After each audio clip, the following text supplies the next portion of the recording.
I'm sorry, what would you recommend? I mean, if I... For the salad? Yeah.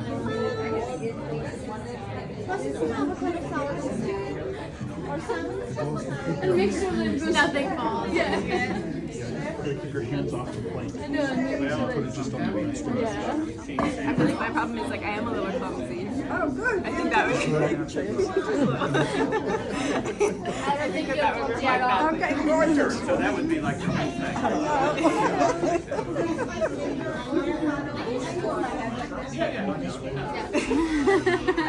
But this guy's just funny.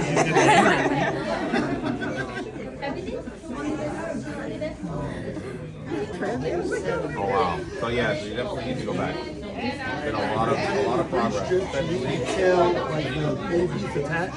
And you fold it off like a braid. Season it up real nice. And then what I did, I topped it with jumbo up crab nuggets. And then topped it with like jumbo colossal shrimp. And then I made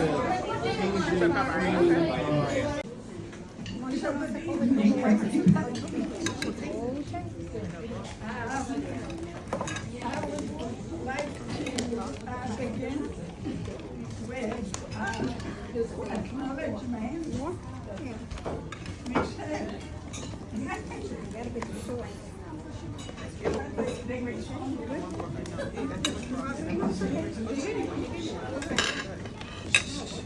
It is. Let me begin by acknowledging that the ICMGLT, which is the International Center for Multi-Generational Legacies of Trauma, is headquartered where the Lenape lived before and during colonization of the Americas. We recognize these indigenous people of Manhattan, or as they call it, Manhattan, their displacement, dispossession, and continued presence. Let me now indeed invite virtually, most of our existence today is virtual. Let me invite virtually Hereditary Chief Phil Lane Jr. to give us the welcome prayer. Carol, go ahead, please. Thank you. Alrighty, so I was saying it's always such a great honor for my heart and soul to be with my beloved sister Yael, who I've known for many years. And so I offer this prayer, especially remembering her and all those beloved ones who surround her in the spiritual worlds to come, that surround us close in our closest vein. Oten Kashla Wakantaka, creator of the universe, most beloved one, all powerful one, most kind one, most compassionate one, ever forgiving one. O ancient of days, O best beloved. O ancient one, we call upon your holy power at this time. And all our ancestors, past, present, and future, are close to our closest vein, to join us here this night as we celebrate the good things that you've given us. We celebrate courage, we celebrate truthfulness and integrity, and all those things which uplift our human family. And we give thanksgiving. We give honor and respect to all the tribes of the nation of the east, from where comes the red sunrise. We ask it can come together in unity and harmony and peace upon this Mother Earth. And we call upon all the tribes of the nation of the south, from where comes new life. They might come together in unity and harmony and peace. And all the tribes and nations of the west, from where comes thunder, lightning, and rain. We call upon all those tribes and nations to come together in unity and harmony and peace. In the north, from where comes the white snow, the purifying north winds, that purify our hearts and minds, to come together in unity and harmony and peace, so we might unify our human family in war and begin peace on earth by 2030. And creator of all good things, we give thanksgiving to all the masculine qualities of life. We also ask forgiveness for those qualities that have brought us to this place where we find ourselves, where we're being challenged in many, many different ways, and our even very survival is being challenged. But we humble ourselves before Mother Earth and her representative our beloved womankind. We ask that we might look to this guidance that these qualities have to give to us as humanity, and we might ensure that the abuse of women and the abuse of Mother Earth ends forever upon this Mother Earth, where they're one and the same. And we just give thanksgiving again, Creator, for all the good things you've given us. I just want to say this prayer of unity, because that's what we want, is unity, and to awaken to the spiritual reality, the prior unity and oneness of our human family, related to all dimensions of life. And the hurt of one is the hurt of all, and the honor of one is the honor of all, and the honor of one is the honor of all. O my God, unite the hearts of thy servants and reveal unto them thy great purpose. May they follow in thy commandments and abide in thy law. Help them, O God, in their endeavor, and grant them strength to serve thee. O God, leave them not to themselves, but guide their steps with the light of knowledge, and cheer their hearts by thy love. Verily, thou art their helper, O Lord. Thank you so much. Have a wonderful, beautiful meal together. Enjoy yourselves. We are so gifted to be alive at this time, at this very historic time in history. So it's an honor to be here.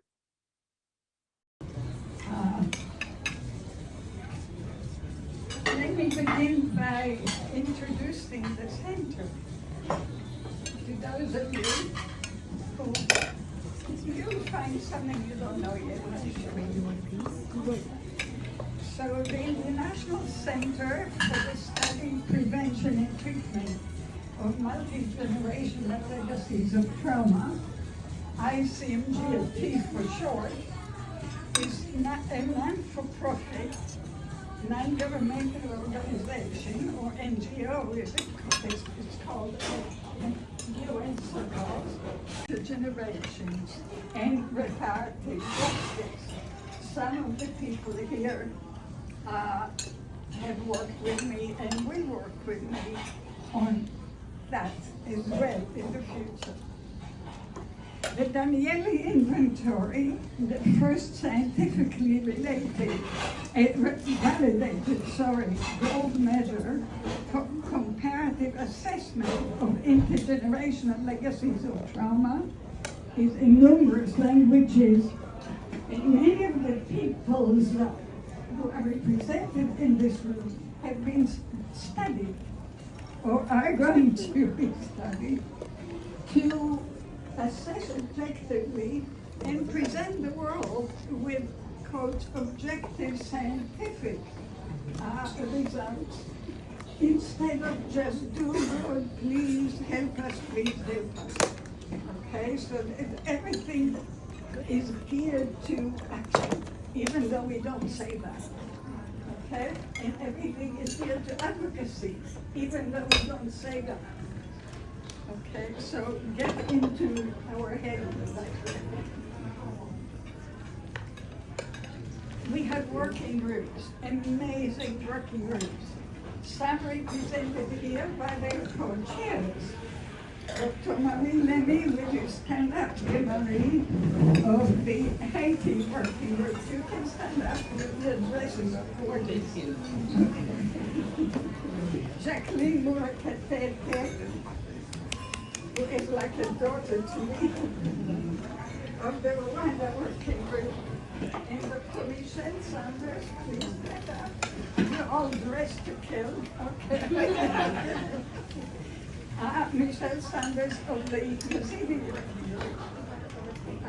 We don't have in-person representation from all the others. Clearly, they're all over the world. And not everyone is our hero, like Andre here, who always comes all the way from Canada to attend and admires all of you openly as member of our board.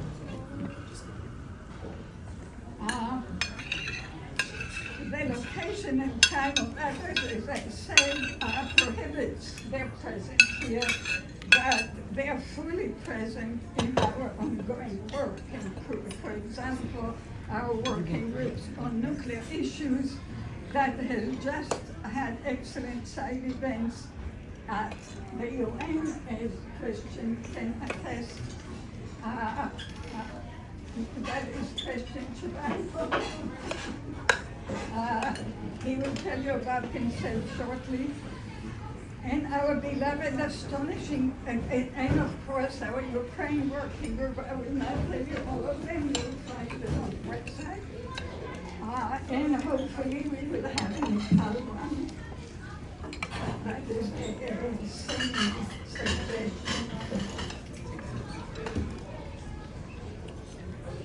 We are already on the way to our Kazakhstan.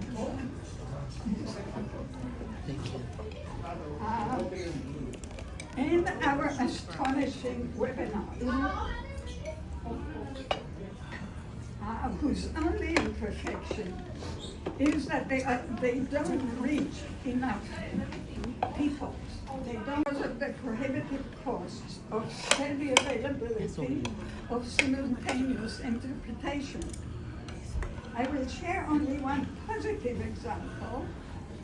After an amazing webinar of the Yazidi working group that benefited from Dr. Sandra's voluntary contribution for the English-Arabic translation, 2 of the emails I received, one from Bangladesh was, please, you must continue to do this. We don't have anything like this here.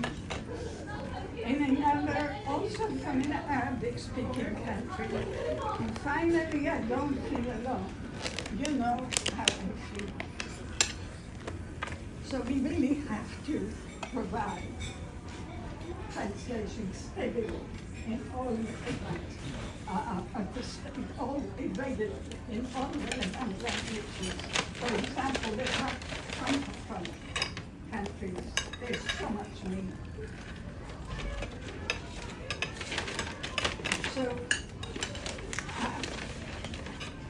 So here, and heeding my call for establishing an interpretation fund, Dr. Sanders here had her organization contribute $1,000 as seed money for that.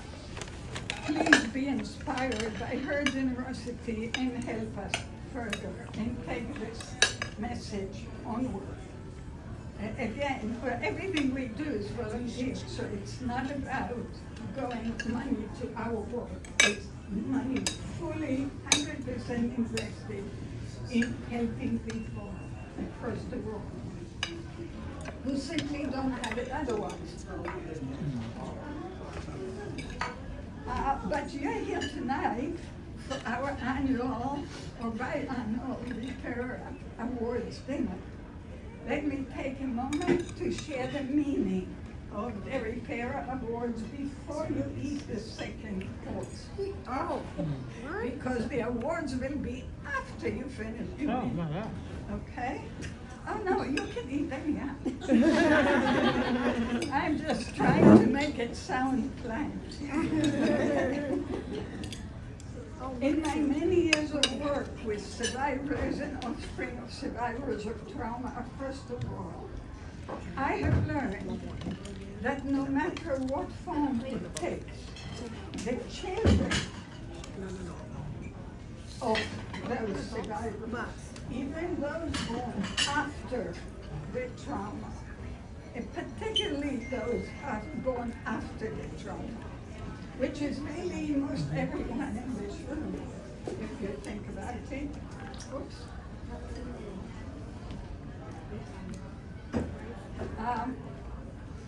They show what I call reparative adaptational impacts.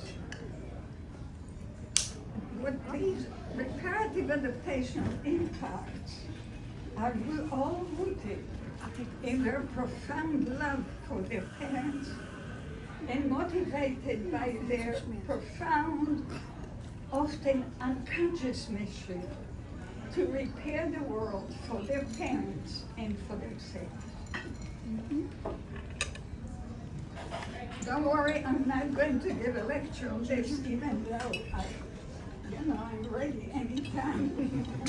And the lecture will be based on the individual layer, on the family layer, on the community layer, on the neighborhood layer, on the religious, the legal, all of the dimensional implications. Also, let's not forget the national and international implications, right? We work together on the paragraph 6 and 7. I would say, sorry, article 6 and 7. I put 6 and 7 to have the design, delineate and design reparations for example, for victims and generations after of exposure to nuclear bombing or nuclear experiments in radiation, and many others.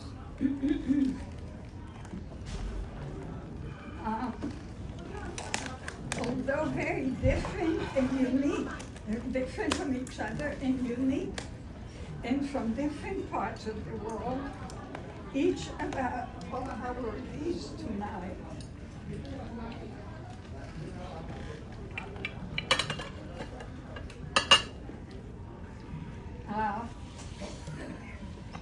live that mission.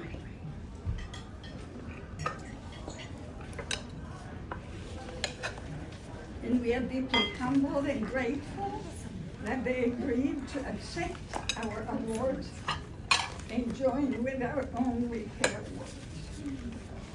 And I will share some other dreams with you when we actually get the awards.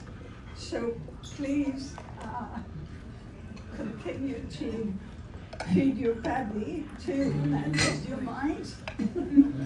And we continue, after we finish, we continue with the actual handing of the awards to all these amazingly worthy folks. Especially for here. I think we have 3 generations here in one family. So let's respect the fact that they need to get to sleep.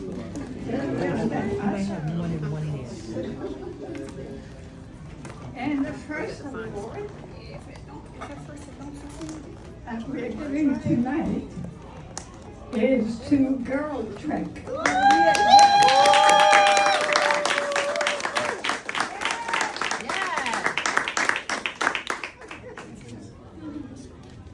And Girl Trek is getting the award for mobilizing Black women nationwide to prioritize their well-being through walking, groundbreaking and powerful movement of healing, self-care, and community activism. And the beautiful woman who is going to introduce the award, please, Ayana Taylor. Yes. is Chief Growth Officer of Girl Trek. So go ahead. Ayana. Thank you. Hopefully you can all hear me. Thank you. So Girl Trek is an intergenerational movement, like Ellie said, for Black women to prioritize their health. But we practice what we call radical welcome and love. And that means that we have over 1 million women or 1 million members in our organization from all over the country and also internationally. We have walking groups in Rwanda and Ghana, and we have some walking groups in Costa Rica as well. So we are an intergenerational and international movement that is focused on Black women's health, because Black women are the most vulnerable of the population right now in terms of life expectancy and health outcomes. But like I said, it's something for everybody who wants to join the movement and join the cause. So I'll just tell you really quickly, our mission when we first started was to get 1 million Black women walking. we have a mission accomplished for us. And so our new mission is to increase the life expectancy of Black women by 10 years in 10 years. It's bold, it's ambitious, we know, but we feel like that having that as a North Star is really important because it will impact all of the things that we do. And we ask women, so what we learned from our members is that what's killing Black women is a combination of what we call the 3 deadly I's. And that's inactivity, isolation, and injustice. And we ask women to walk, talk, and solve problems together as a solution. And the core ask is walk 30 minutes a day, 5 days a week, either by yourself, but mostly in crews. And that crew structure also deals with the isolation piece, because women walk together, they build social cohesion, they build community, they talk to each other, and we really have a sisterhood. We have some women here who are part of a crew, and you'll hear from Katura in a minute. But we're really excited about the impact that we've been able to have. That's hard sometimes to quantify, but we have a whole lot of qualitative data about how Girl Trek has changed women's lives. And then our new mission is going to also allow us to think about systems change, because while we can impact behavior change, Black women's health outcomes and life expectancy aren't going to increase until systems change and we are able to access systems in a different way. So that is the work that we do. It's hard work for us, and the biggest, for me, the biggest reward or award is seeing the women and meeting women in the field and them telling us all the ways that Girl Trek has changed their lives. So I'm going to introduce Katura? Or are you going to introduce Katura? Thank you so Thank much, you. Diana. You're welcome. Yes, please. Get to her, please. Yes.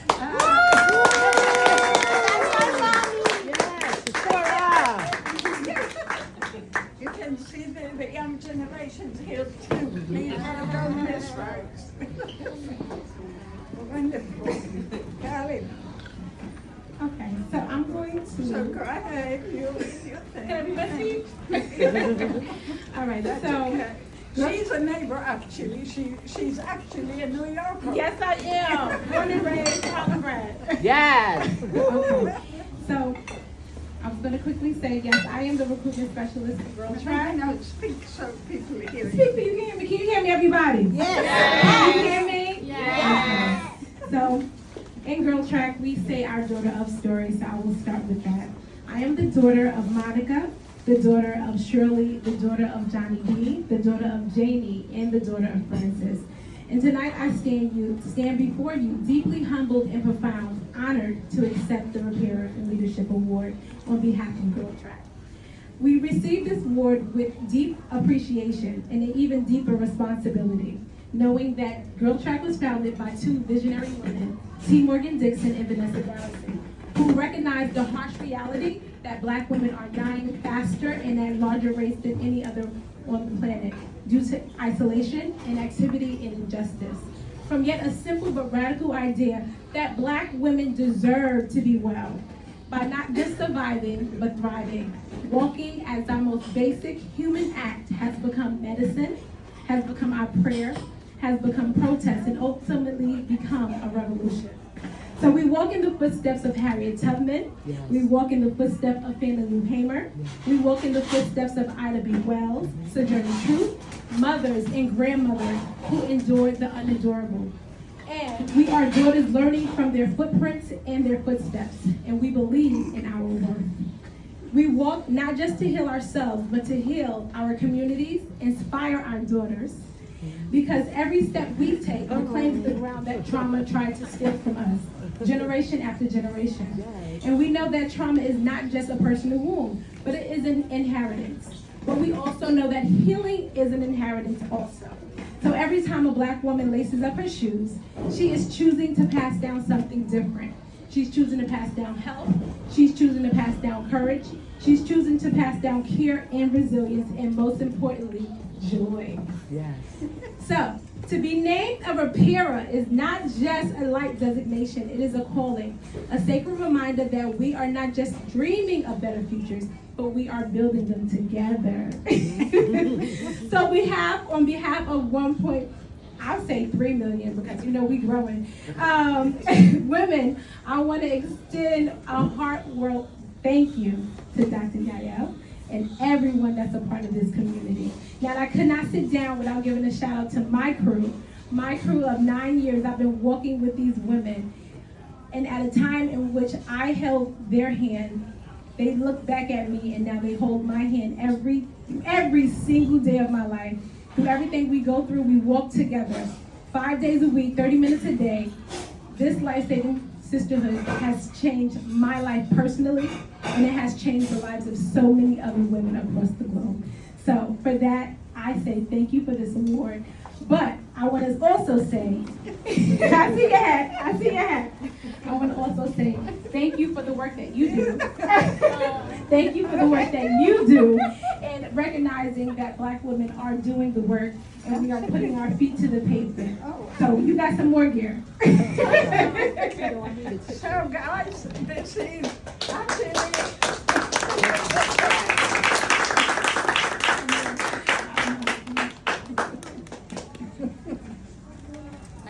are you okay? No, I think you got it. Oh, I got to get in here. Yes, you look great. One time. Oh. Hello. Very beautiful. Nice. Yes. Fantastic. I have the thing. Okay, thank you. And also, it's my son's birthday today. He turned 10. Happy birthday, Paul. And thank you for allowing me to be here tonight. Look at that. And hey, come here. Oh, Zipporah. You too tired? You want to sit up? Oh, you did that. Oh, she's okay. Thank you, everybody. Thank you.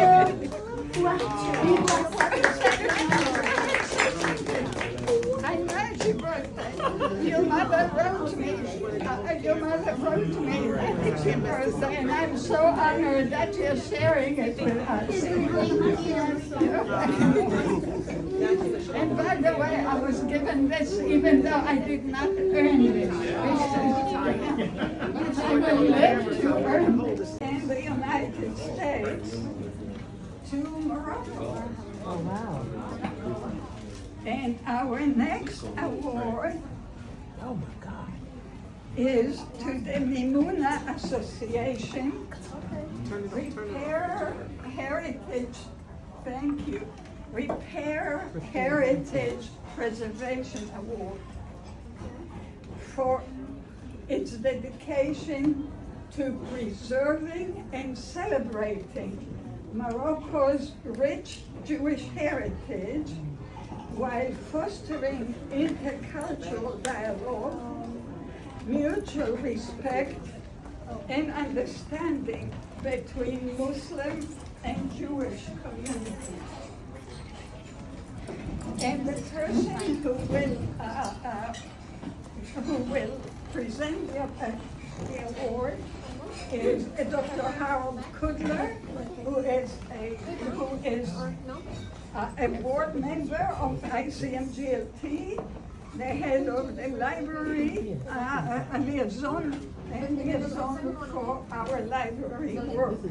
Harold, the floor is yours.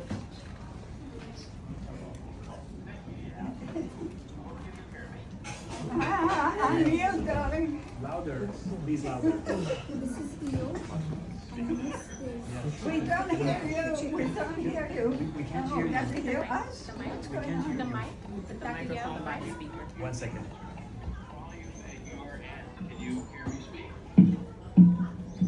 We'll try. We don't hear you.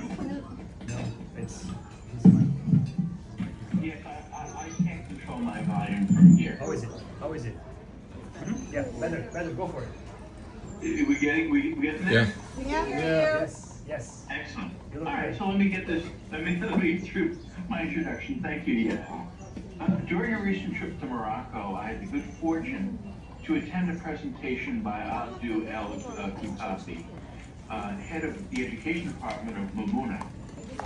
Mimuna is a nonprofit organization created in 2007 by young Muslim students seeking to promote and preserve their Jewish Moroccan heritage. Abdu's energy, insight, and dedication to Mamuna's mission deeply impressed me. And that evening, I decided to nominate Mamuna to receive an ICMGLT Repair Heritage Preservation Award. Mamuna educates Moroccan youth about their nation's Jewish heritage. While the number of Jews living in Morocco has dwindled significantly over the years, the lives of Moroccans continue to be enriched by Jewish crafts, arts, and flavors. Mamuna calls attention to Jewish contributions to commerce, philosophy, and spirituality shared with their fellow Moroccans over millennia. This awareness is celebrated during Jewish Moroccan Heritage Days and shared through educational activities, which include Holocaust education, designed for high school and graduate students. The name Mamuna symbolizes the common heritage of Moroccans. Celebrated at the end of Passover, Mamuna is a centuries-old Jewish Moroccan tradition in which Jewish families invite their Muslim neighbors into their homes. Among other things, the neighbors bring bread and baked goods to join the festivities at the very end of Passover. One of Mamuna's founding principles is to reclaim the cultural diversity of Morocco by calling the nation's attention to its own history. In a context in which intolerance and extremism are rampant, Mamuna works to preserve and strengthen a pluralistic Moroccan identity. Since 2014, Mamuna has partnered with the American Jewish Committee, that's the AJC, Young Professionals Network Access. Their collaboration has included joint missions to Israel and Morocco, virtual conferences on Jewish heritage, and multimedia initiatives. In 2021, a formal MOU was signed between Mamuna and the AJC to deepen their educational and cultural collaboration. Mamuna has also partnered with the American Sephardi Federation, ASF, on various educational initiatives and cultural programming celebrating Sephardic Jewish heritage. In announcing this Repairers Award, I want to recognize El-Mehdi Boudra, founder and chairperson of the Mamuna Association, who is also an ASF advisory board member, and Jason Guberman, executive director of the American Sephardi Federation, who will receive the award on behalf of Mamuna. Thank you.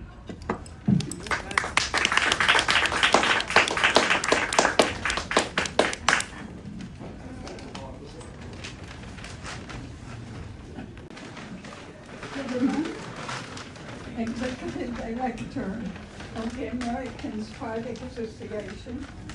We received the award honoring us and honoring us for your present. For Mamuna, Yes. we're looking forward to it. So, I don't know if the doctor can hear us, but he gave wonderful comments and a wonderful introduction about the Mamuna's history. Dr. Daniele, thank you so much for recognizing Mamuna. As El-Mehdi Boudra, the founder of Mamuna, serves on ASF's advisory board, I serve on Mamuna's advisory board. And so it's appropriate for us. I wish El-Mehdi was here in New York recently for the AJC's Global Forum. Unfortunately, he couldn't stay, and we were trying to, but you're stuck with me. But I'm happy to talk about some of our adventures with Mamuna. I'd also like to mention that one of the other early pillars of Mamuna and the vice president of Mamuna has recently tragically passed away, Laziza Dalil. So we would like to dedicate this to her. Yes, yeah. So as the doctor said, Mamuna is this wonderful celebration of carbs after Passover, when Muslims and Jews can come together. And it's a celebration of freedom and community. And this was being lost.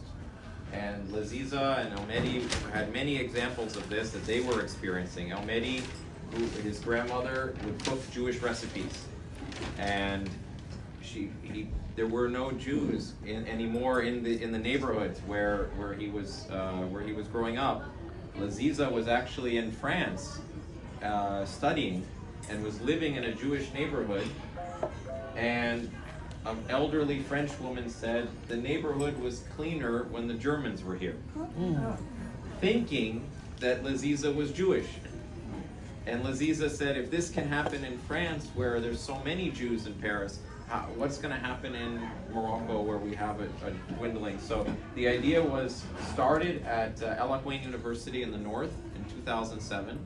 And we were speaking before about how, as students, they were very ambitious, and they wrote a letter to the senior counselor to the King of Morocco, Andre Azoulay, who happens to be Jewish. And they invited him as undergraduates to come to a campus, one of their first campus events. And he came.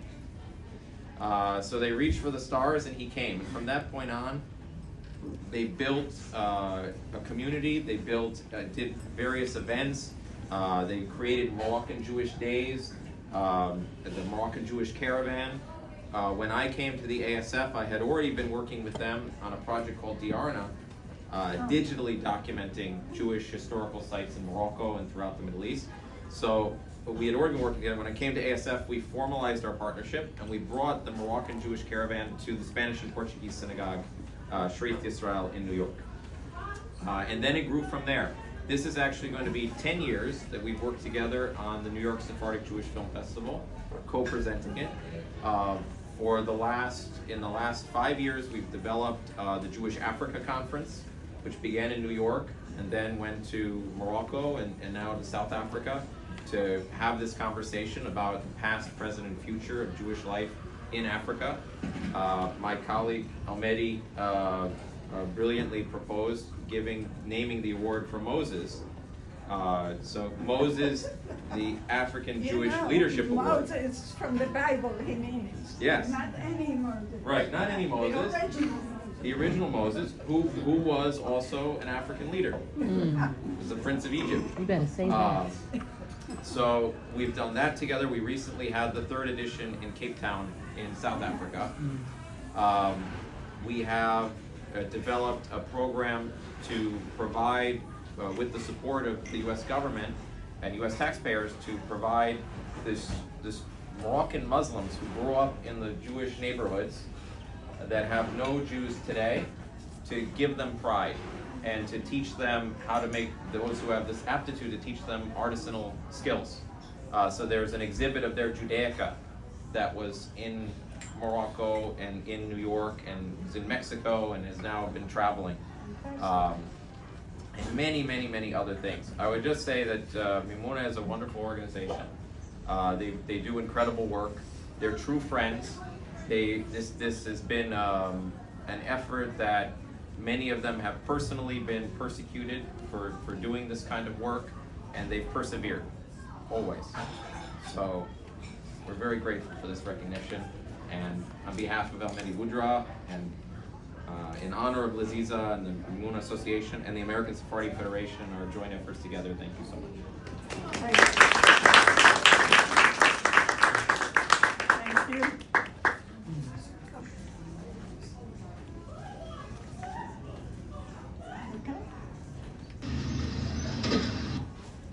Thank you. It makes me so happy to Marrakesh for a meeting, United Nations meeting on corruption. But I decided to first visit the place, as I made myself a principle to do, because otherwise you just go to a hotel, to a meeting, to the hotel and back, and you never know where you are. So I made it my business to study Morocco as a site of Jewish culture. And I, in my heart, it was full of delight to see that it still lives. We didn't despair it. So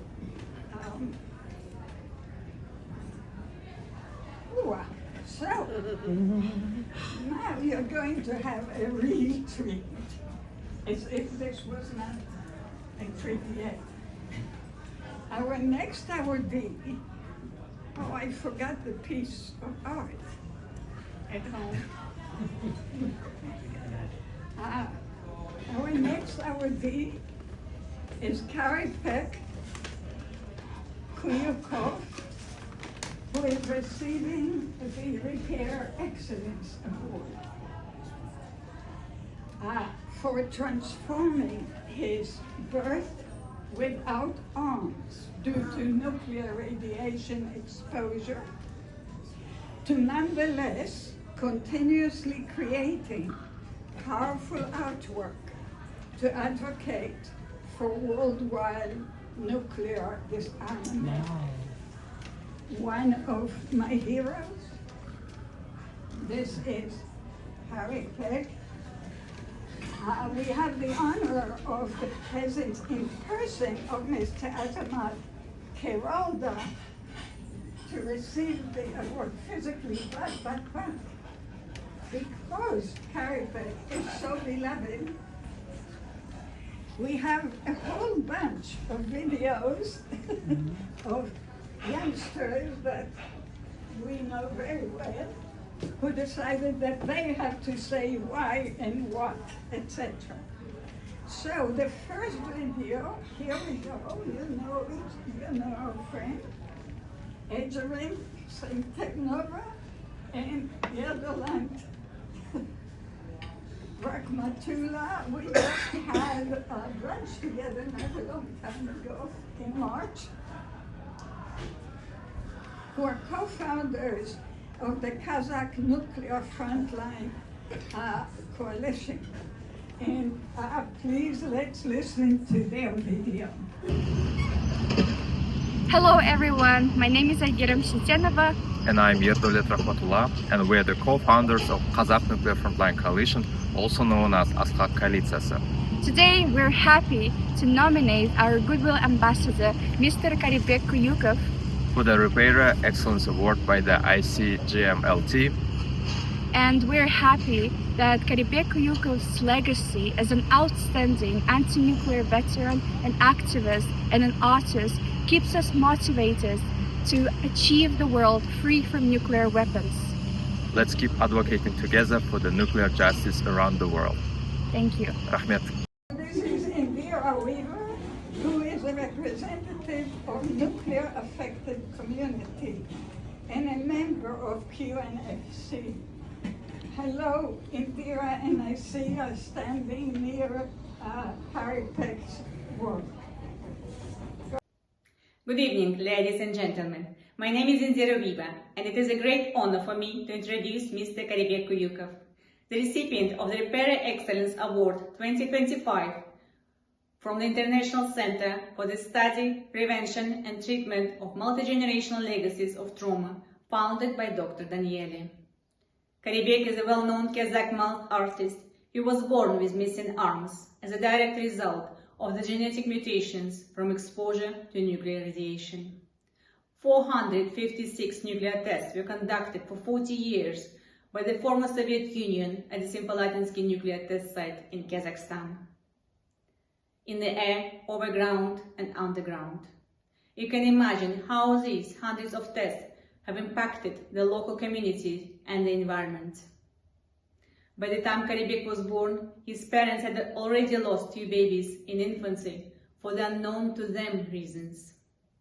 From age of 6 to 20, Karibek lived in Leningrad, thousands of kilometers away from his home, as he was offered some specialist medical treatment. During all those years, he never once went back home. He didn't see his mother and siblings for more than 10 years. At school, Karibek was eager to participate and learned everything from swimming to woodwork. But it was art that has become his lifelong passion. Karibek never received any formal education in art, as his application to a local university was rejected twice. His story is truly one of the resilience and great strengths. His journey from overcoming the devastating effects of nuclear radiation to becoming a global ambassador for peace is profoundly inspirational. In 1989, Karibek became an activist of the anti-nuclear movement, Nevada Semipalatinsk, and one of the symbols of this legendary initiative. Karibek traveled the world from Japan to the United States, sharing his story, showing his work, and always advocating for peace and nuclear justice. He is very passionate about the nuclear disarmament and is actively involved in many initiatives in Kazakhstan as well as internationally. Firstly, as an ambassador for the Atom Project, and also last year he was appointed a Goodwill Ambassador of Kazakhstan. Through his art, Karibek has given voice to the communities affected by nuclear testing in Kazakhstan as well as other countries, transforming tragedy into a powerful medium for change.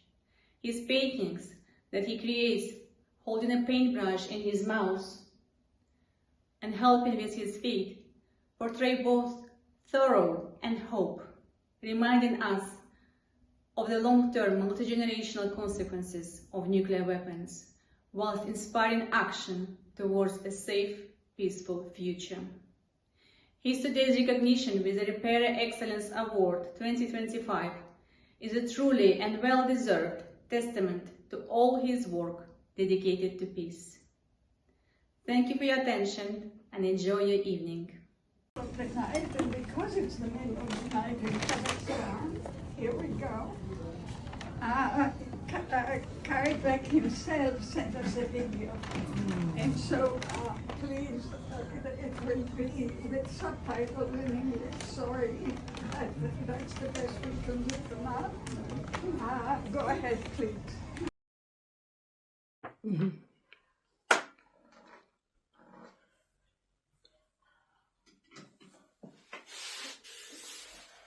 Здравствуйте, уважаемые дамы и господа. Меня зовут Карибек Куюков. В 1968 году я родился без рук в селе Ендыбулак, в Казахстане. Мои родители были живыми свидетелями ядерных испытаний, которые проводились в течение 40 лет на Семипалатинском полигоне. Я рад приветствовать всех, кто сегодня присутствует здесь на церемонии вручения премии International Center for Multi-Generational Legacies of Trauma. В лице ее директора госпожу доктор Яэль Даниэли. Как человек творческий, моя борьба с ядерным оружием видна на моих картинах, которые пишу, держа кисть зубами. От всего сердца хотел бы поблагодарить вас за оказанную мне честь. Эта премия даст мне новых сил и надежд в дальнейшем борьбе с ядерной угрозой, которая нависла над нашим миром. Вы видите, что некоторые страны сейчас напрямую угрожают ядерным оружием. Мы должны вместе объединиться и не допустить этого. Желаю вам новых достижений в создании мира без оружия. У меня нет рук, чтобы вас всех обнять, но у меня есть сердце, и оно принадлежит вам. Благодарю за внимание.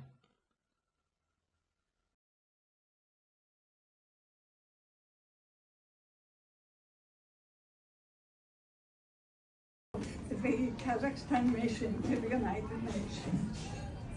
Go ahead. Thank you, Dr. Danieli. Good evening, dear friends, honored guests. If I may just share my few thoughts. Sorry, if you can speak closer. Thank you. So let me begin by thanking the organizers for this kind invitation and for the warmth and spirit of tonight's gathering. It is a privilege to be here among people committed to justice, healing, and peace. I'm honored to accept this award on behalf of Mr. Karibek Kuyukov, a Kazakh artist, anti-nuclear advocate, and goodwill ambassador of Kazakhstan. For over 3 decades, Karibek has used his art and his voice to remind the world the human cost of nuclear weapons. His paintings, created without hands, but with great conviction, speak of resilience and hope. They challenge us to remember and to act with compassion and courage. Earlier this year, in March, Karibek took part in the UN conference on the Treaty on the Prohibition of Nuclear Weapons, where Kazakhstan held the chair. Representing civil society and affected communities, he stood not as a symbol, but as a voice, giving powerful meaning to Kazakhstan's broader efforts to advance disarmament and international cooperation. Kazakhstan continues to play a leading role in global efforts to support victims of nuclear use and testing and address environmental consequences. In December last year, the UN General Assembly adopted a resolution with 174 votes in favor, recognizing the importance of victim assistance and environmental remediation. Kazakhstan with Kiribati, here is my friend Christian from Kiribati, he's representing Kiribati, my best friend. Kazakhstan and Kiribati now serve as the co-chairs of the working group on Articles 6 and 7 of the Treaty on Prohibition of Nuclear Weapons, tasked with developing concrete proposals to operationalize these commitments and to establish international trust fund for victim assistance and environmental remediation. I'd also like to recognize three remarkable young Kazakhstani leaders who helped to bring Karipek's message here tonight. Aygerim, Yerdaulet, and Indira. Their clarity and dedication are inspiring. They reflect a new generation already stepping forward with purpose and integrity. This evening also a tribute to those who work to transform pain into healing. I wish to express sincere admiration for Dr. Yael Danieli, whose visionary work through her center reminds us that recovery is possible through science, compassion, and deep listening. And to the other honorees this evening, my warmest congratulations. Each of you contributes to building a world that is more just, more inclusive, and more humane. It is an honor to share this occasion with you. On behalf of Karipek Kuyukov and the people of Kazakhstan, thank you for your recognition. May this strengthen our shared resolve to build together a future rooted in peace, dignity, and solidarity. Thank you very much.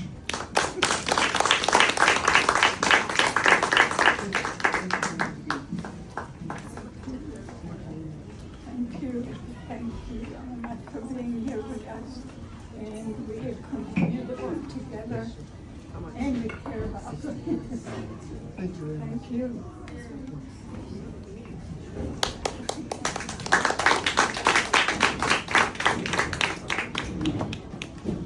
And last but not least, this exciting group here.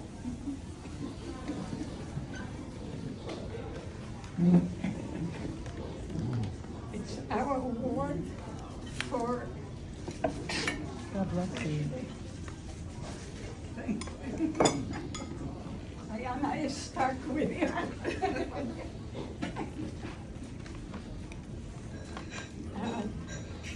The award for the Empowerment Collective Repair Leadership Award for uniting survivors' voices, businesses, civil society, and governments to bring an end to modern slavery's faceless casualties of oblivious incessant consumption.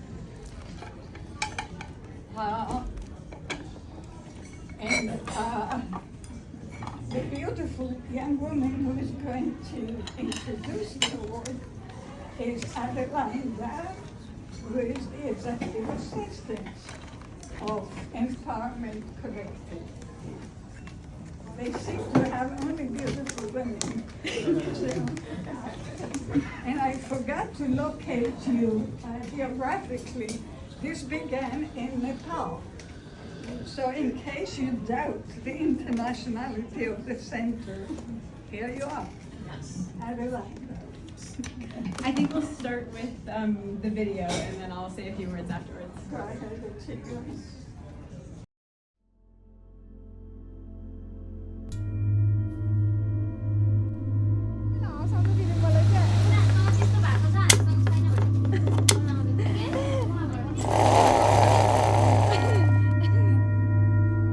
My My name is Nasreen Sheikh. I am a survivor of modern-day slavery and the founder of Empowerment Collective. In today's world, inexpensive products and corporate profit shape the habits of our consumption, often at the expense of human lives and our planet's well-being. Nasreen Sheikh was born in the rural village of Rajura, India, on the border with Nepal.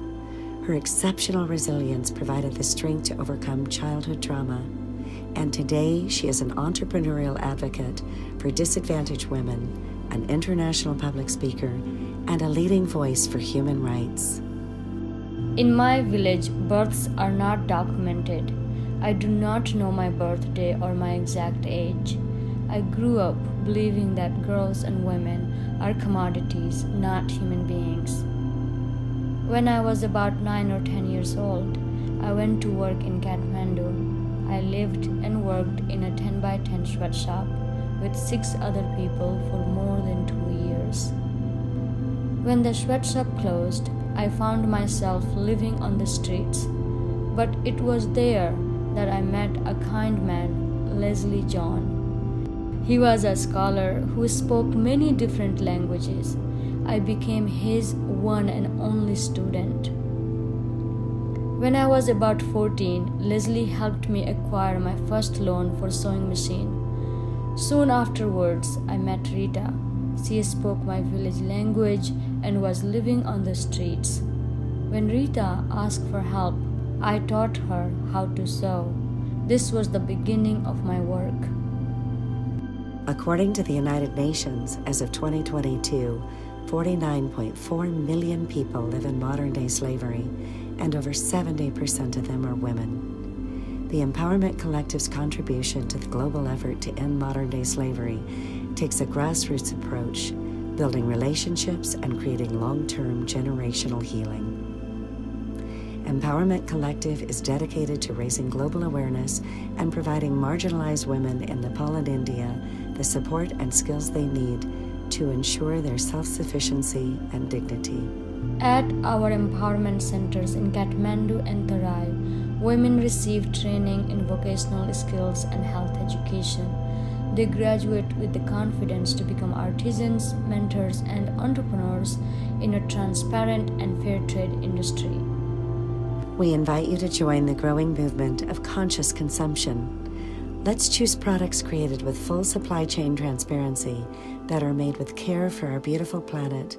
Each choice we make has the power to bring light to the millions of people still living in darkness. I am Nasreen Sheikh, survivor and leader in the movement to end modern-day slavery.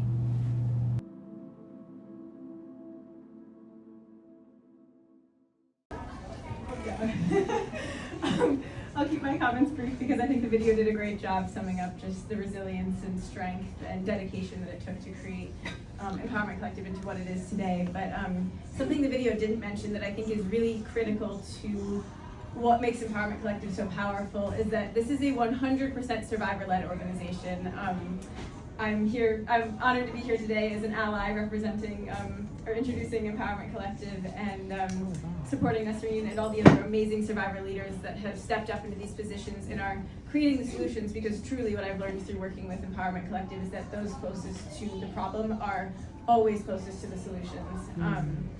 And I could talk for hours, days even, about all of the amazing specifics of the different survivor-led initiatives that Empowerment Collective carries out, from local groundwork initiatives to high-level global systemic change. But I think I'd like to use my brief time to tell a story.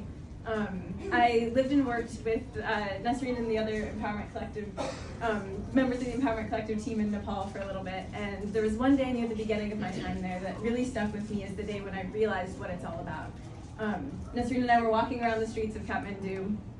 It was beginning to get dark out, and as it got dark, we saw a little girl walking on the street who was probably no older than 6 or 7, and she was carrying a bag that was about the size of herself, and she was picking up trash. And Nasreen turned to me and told me that there are many little kids like this whose parents send them out into the world. Instead of sending them to school, they send them out to collect trash at night alone in very vulnerable situations for an extra 100 rupees a night. That's about $1 US. And after telling me this, Nazreen immediately went to the girl and started talking with her in Nepali. I couldn't understand a word they were saying, but I could sense the connection. And then soon we walked to a local store and we got her a warm coat because it was cold out and she didn't have a coat. And we got her a couple pairs of socks and a pair of shoes because she didn't have shoes either on the street. And then we went to a little local cafe and got some milk tea and some bread, and we sat down, and I watched Nasreen continue to talk to her and make her feel safe and like she had someone that cared about her. And she collected this little girl's contact information and the contact information for her older siblings who were going through similar things so that Empowerment Collective could help them get education, and the siblings who were old enough to work, help them gain skills training and employment so that they could have long-term empowerment. And I think this story really stuck with me because it just shows the values that are woven into the very fabric of Empowerment Collective. It's this dedication to building those relationships and having that person-to-person approach, helping people, raising survivors into leadership positions so that people who are vulnerable can be helped by people who can speak their language, both literally and metaphorically, in the sense that they can connect over those, relating over shared experiences. And I think that this all ties into the idea of healing generational trauma, because I think healing can only happen through those personal relationships, through those connections, connections that show that you're loved and cared for despite what systems have told you. And I just feel so incredibly inspired every day working with Nasreen, and I'm so just overjoyed that she's getting this recognition because she deserves it every bit. And I'll pass it over to the bell and introduce the award.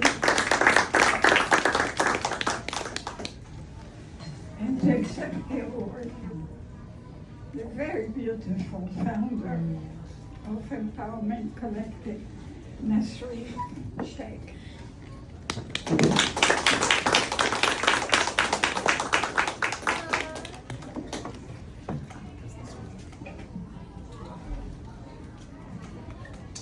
Thank you everyone for being here tonight, and respected members of International Center for Multi-Generational Leaders of Trauma, dear friends and fellow survivors, and kind-hearted allies.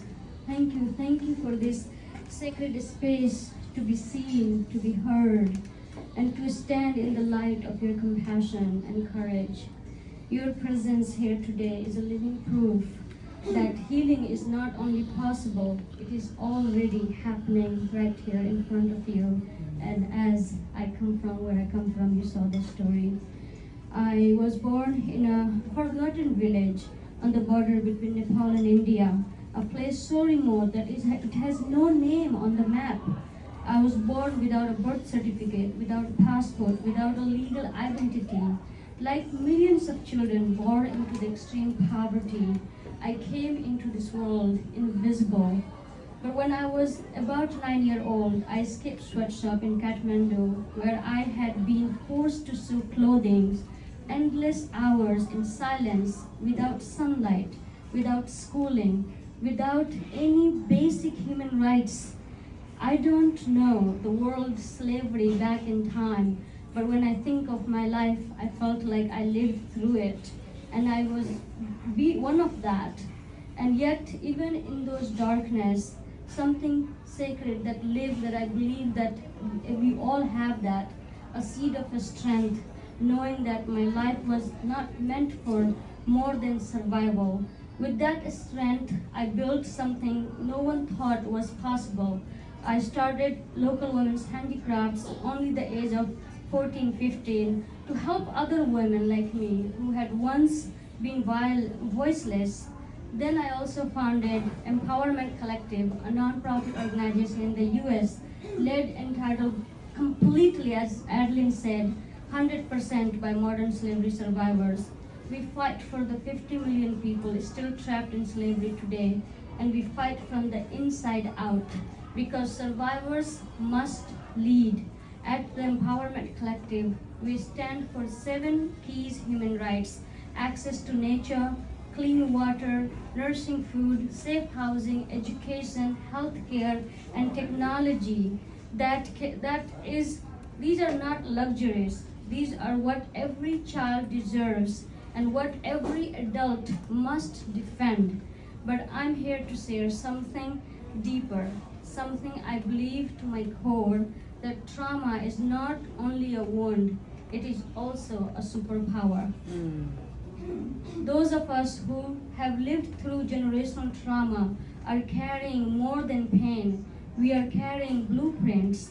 We carry ancient codes for survival, for healing, and for rebuilding this world in a way that is more gentle, loving, trusting, and united. Trauma has taught us that what disconnect looks like, what violence feels like, what systems built without compassion can do.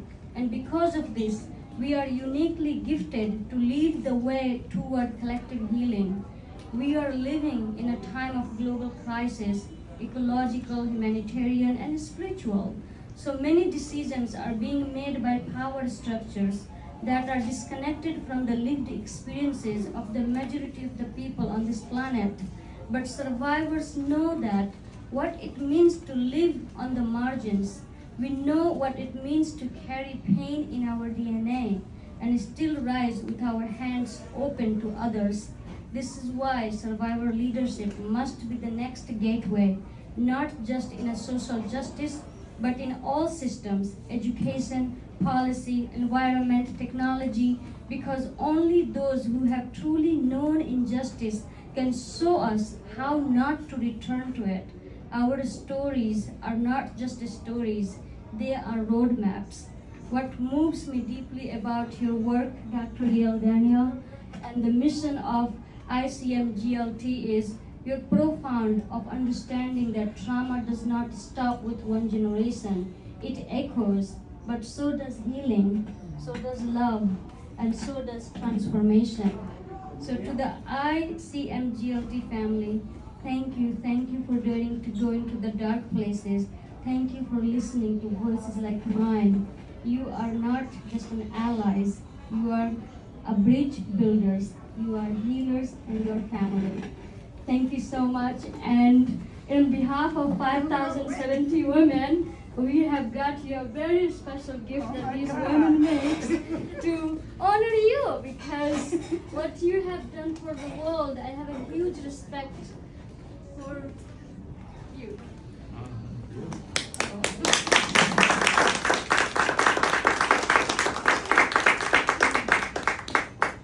My golly. Yeah, that and that is just amazing. Yeah. I have a hat. I have this. We're jealous. I hope it's a good job. I'm committed to a good job. So, it's hard for me to be speechless. Everybody knows. But I do feel speechless. Thank you, and thank you to my team member here, Tash and Roger and Alina and Adeline. They're beautiful friends and allies and supporters for coming and being here tonight. Thank you to all of you. It's such incredible to be here. Thank you. Yeah.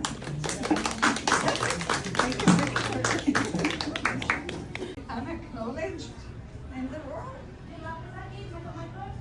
You learn about the people that persevered even though the world continuously wanted to be erased.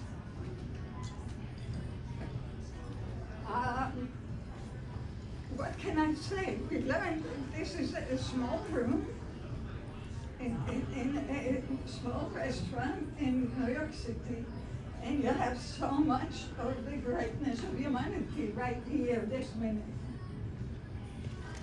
So let's open it to the world and continue our work together, support each other as we've done, but even more so, more widely, more in depth, more to the sky, like these women and children have done. And like Caribbean has done, despite being born without Just think about just the awards of today. And we do live not only in a time of crisis, but in a time of total, I used to say astonishment, but it's not astonishment, total dislocation. And it's really up to us to maintain our feet on our grounds and not let the hopefully passing winds take us off the ground. Okay? It's a particular kind that calls for particular goodness in our values, in our future, in the future of our children and their children.